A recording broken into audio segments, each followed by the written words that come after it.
Hey guys, it's Biggs. Now, we got something a little weird today. I've been doing a lot of research ever since I came back from Cleveland.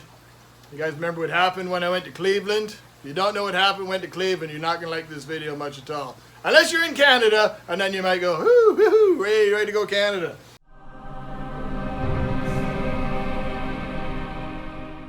All right, recap. What happened to me when I went to Cleveland? Well, I was speaking at that giant OCA extravaganza, the big 25th anniversary show. It was an amazing time.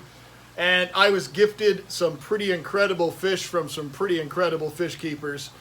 And when I checked in at the airport, Biggs did not know the rules had changed, and Biggs was at fault. And Biggs basically lost all those fish. They were all confiscated. Biggs was not given an option. I was not given a choice. I asked for my bag back. It took over an hour to get my bag back, and then the entire box was gone, and I was missing charging cables and personal clothing items and things like that that I used to stuff the bag so nothing moved around. And it is what it is. Nothing I can do about it. I could have fought it, but where would that have got me?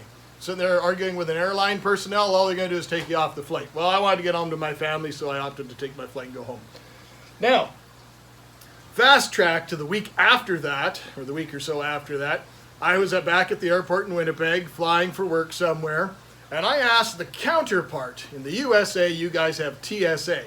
In Canada, we have CATSAT, C-A-T-S-A, Canadian Air Transport Safety Advisory something, I don't know. Whatever. I'll put it up here and you guys will see what I'm talking about and stuff like that. It's basically the same sort of type of governing body that regulates air traffic and makes sure that everybody travels safely. So I talked to one of the agents there when I went through and I asked them, because usually they're not used to people asking questions, so they're put back a little bit right away. And I said, no, I just got a question. I'm more just for informational sake, and where do I start? And I asked him, I says, what's your guys' equivalent to the TSA? And he told me it was this, and he told me the website, and then I went to the website. And then I started to do a bit of research, because the problem is, in the States, when you guys change the rules in the States, I used to always travel with a box like this. Little styrofoam, insulated cooler, good to go. It's not very big, smaller than a shoebox, fit in my luggage, no problem. And I traveled, sometimes I take my bigger one, which is like a medical one with a very thick wall if I'm going in the dead of winter. And I always traveled with my special breather bags. They're always in there. You can tell they're still in the boxes from my last trips and stuff. But the breather bags are great, as I've done another video, because they have a permeable membrane or semi-permeable membrane that you fill them with just water and no air, so you can fit fish in a very, very small area. And for baby fish, I don't think you have any issue transporting little tiny baby fish if you got 4 fish and you bring them back from somewhere. Biggs can't promise you that's going to work out or not, but I don't know. Biggs is going to still keep doing it. But in the States, you cannot put this in your checked bag anymore. However, you can take this on the plane as carry-on, which is completely contradictory to what we can do in Canada. In Canada, you can take liquids on your carry-on, but they all have to fit inside a set size bag, and everything has to be 100 mLs or less. Doesn't sound like a lot, does it, right? Try and go find toothpaste. I'm not talking that little tiny travel one, but try and go and find toothpaste. They're almost 125 or greater and stuff. So trying to find things that are 100 mLs for traveling, particularly for any of the women that travel with a lot of different beauty products, it's sometimes a bit of a challenge. And I see it all the time at the airport, all this stuff being confiscated out of their bags and stuff. And like, hey, it's just because you didn't know the rules. Now, so I did a lot of emailing. I did a lot of, and honestly, the biggest success I had, the quickest success I have, and it's not necessarily a success, but we're going to chalk it up as a mini win, is I reached out through Facebook, through the CANSAT Facebook page, and they have a messenger service, and they said they'll reply within 24 hours. And the woman on there was actually very helpful in kind of guiding me. There's a lot of things that are on a different website that the public don't get to see, that if I were a screening agent at the airport, that I would see it. That's what they're telling me. I honestly asked at the end if I had something that I could print off that I could prove when I went there to back me up, and he says, honestly, there's not. But in the States, I know then when some of my friends, like James and Artis, when they were traveling back from Cleveland, going back to New Orleans, where they live, they actually went to Walmart and bought another whole Pullman, a little tiny carry-on, and they put all their auction purchases, the bags as is, right into that bag, and went to the airport, and they had to open up their app on their phone or something, or look it up on the phone, and show them in the TSA thing, and it looks exactly like this, guys. It's checked yes or no, and that's it. So that's how they got their stuff on the plane. Problem being with me, as I mentioned before, is I can't do that. I could do that great within the States, but then I fly to Toronto, and then I go from Toronto to Winnipeg, and that means I would have to change rules midway, and that doesn't work in Canada. You can't get your bag back and take stuff out of your bag and then continue on your way. It just didn't work that way. So basically, what the ruling is now, and I went all the way up into the upper thing, and now my next step is if I do want to try and push it further, and you'll understand why in a minute, is I have to start now talking to Transport Canada. The problem with Transport Canada is then I need to have lots of people backing me with scientific information proving these things are true. Now, when you were to transport, say you were going to take your cat or your small dog on a trip with you, they have rules and regulations in place to ensure that that cat or dog is in an appropriately sized carrier, correct? Good, okay? Now when it comes to fish, there is no spot anywhere on all the stuff that is either allowed or not allowed. But when you look at the list, it's really, really funny. It's all in alphabetical order, and it's a massive, massive list. It's about 100-some pages long. And unbeknownst to me, you guys might not know this. This was wow for me. Under the letter B, do you know that you cannot bring a bomb onto an airplane? Especially in Canada. Not allowed. It says right there. Don't even try. It's totally not allowed. They will not allow you to bring a bomb in your bag, in your checked luggage, or your carry-on. That also goes for Molotov cocktails, pipe bombs, all sorts of other things. It was all under the heading of bomb. Because that's a big problem. Lots of people are saying, oh, can I bring a bomb or not? You know, I don't really know. We're going on vacation with the family to Hawaii. I might not like them. I'm going to pack a bomb just in case. You know, like nobody really knows. But you just keep scrolling down because I was going alphabetically thinking, oh, it's just going to be B. It's going to be like one page over. No, that's still B. It's still four more. It's still B. It just went on forever. Do you know that you are allowed to bring in either your checked luggage or your carry-on? Allowed. It's okay. You can bring a sweater. So you got that going for you. But fish appeared nowhere in this thing whatsoever, especially live fish.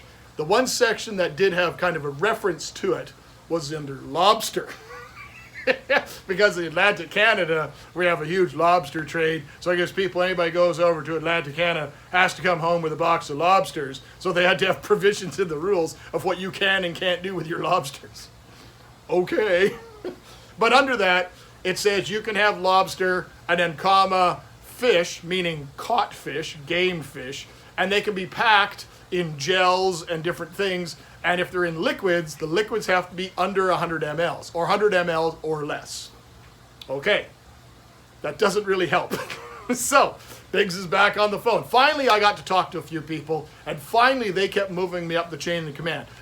Biggs wasn't upset. I just wanted to know what the truth was in regards to this. And more importantly, once they gave me that truth, I wanted to know that if I followed their exact rules and I went to the airport and all of a sudden Johnny Screener has a problem with what I'm doing, I wanted to have something that I could show them on their website or something that I had printed out from their website or something from one of their authorities saying, no, I can do this. And then Johnny Screener would basically, okay, I'm sorry, sir, you're right. And then Biggs would win. I still don't have that. However, talking with the head guys on their side, the website does have a provision for live fish. Live fish in Canada can be transported in your carry-on. They still can be transported inside your bag as long as the airline carriers, your airlines of choice, your Deltas, your WestJets, your Air Canadas, your whoever's, as long as those airlines are fine with your live fish being packaged inside your check bag, that's no problem for Canada. That's not okay for the States, as we've talked about. But in Canada, that's been no problem. So when I've transported back and forth, when I've moved from different cities and stuff like that, transporting fish for people or moving stuff back and forth or bringing something home, I've always just done that. It's never been an issue.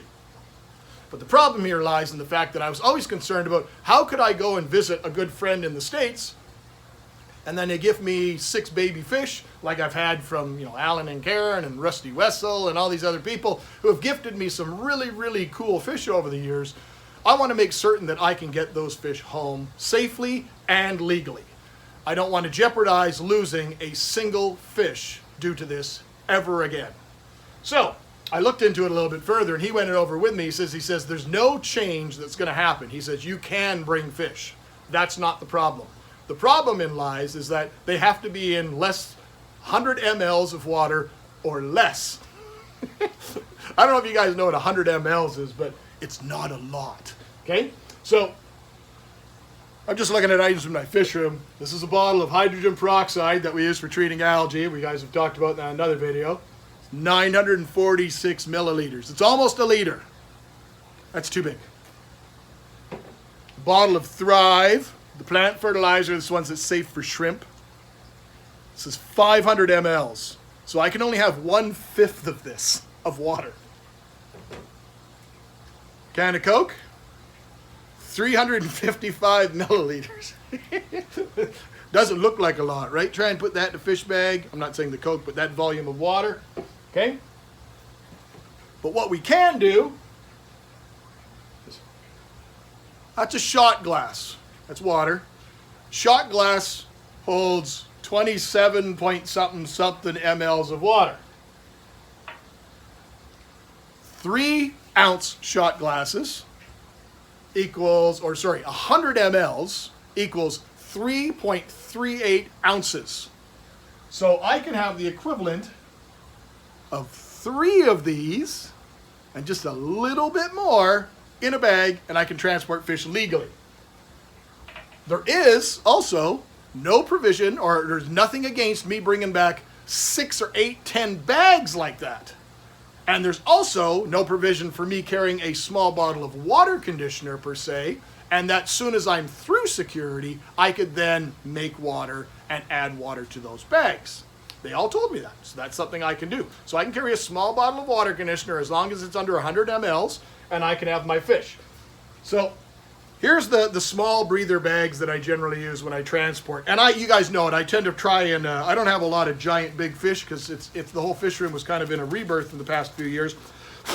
Kind of just before I even started thinking of the idea of doing the YouTube thing. And I tend to buy smaller fish, or get smaller fish. And I like watching them grow up. So, cheers, here's shot glass number 1. I don't want to spill it, I want to get you guys a true number. Shot glass number 2. Shot glass number 3. There we go. That's roughly what they're saying is 100 mLs of water. So in a breather bag,